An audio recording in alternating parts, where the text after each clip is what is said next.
Antes de desaparecer, Jimmy Hoffa era um dos mais poderosos homens dos Estados Unidos. Não político, não empresário, algo mais perigoso.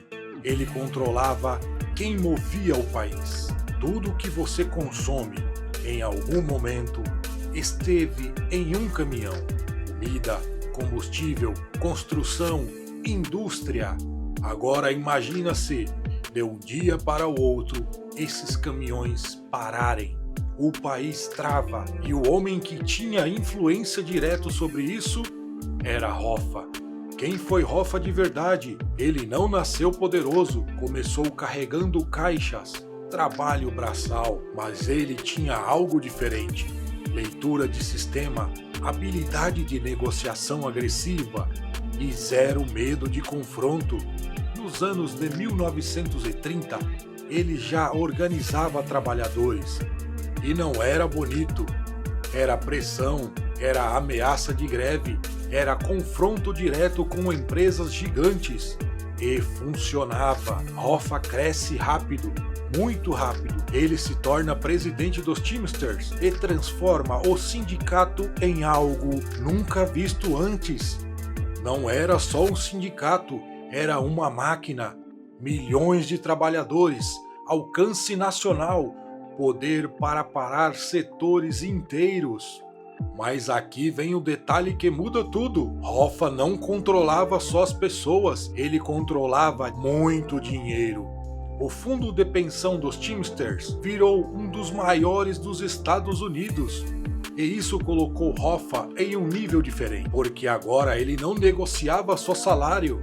Ele influenciava construções de cidades, expansões de negócios e investimentos milionários. Mas poder assim nunca vem limpo. Ao longo dos anos, um padrão começou a aparecer. Conexões com o crime organizado, acordos absurdos, influência além do legal.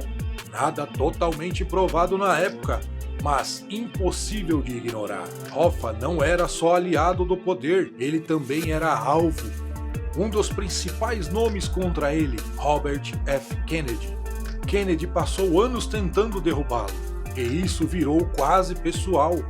Era uma guerra, Hoffa foi condenado, mas nem isso destruiu o nome dele, porque mesmo fora, ele ainda era lembrado como o cara que enfrentava empresas, o cara que dobrava sistemas, o cara que não aceitava limites. Um estacionamento, um homem esperando.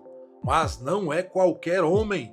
É alguém que controla milhões de trabalhadores, mexeu com bilhões de dólares, enfrentou o governo americano, teve ligações com a máfia e mesmo assim achou que podia voltar ao jogo.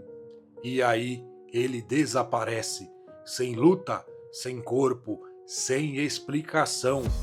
E aqui está o que torna essa história absurda. Homens comuns desaparecem, mas alguém como Hoffa não some, ele é removido. Agora você entende porque ele não podia simplesmente voltar. Porque Hoffa não era só líder, ele era o ponto de conexão entre dois mundos.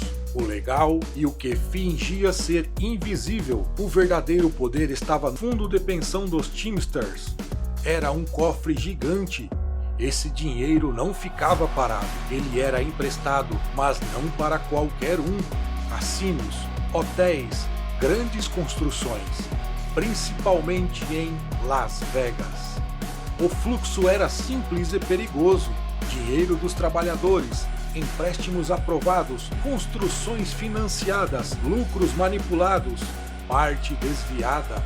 E quem se beneficiava? O crime organizado. Hoffa não era só participante, ele era a ponte. Sem ele, o acesso ficava mais difícil. Com ele, o sistema fluía. Quando Hoffa foi preso, o sistema não parou, ele se adaptou.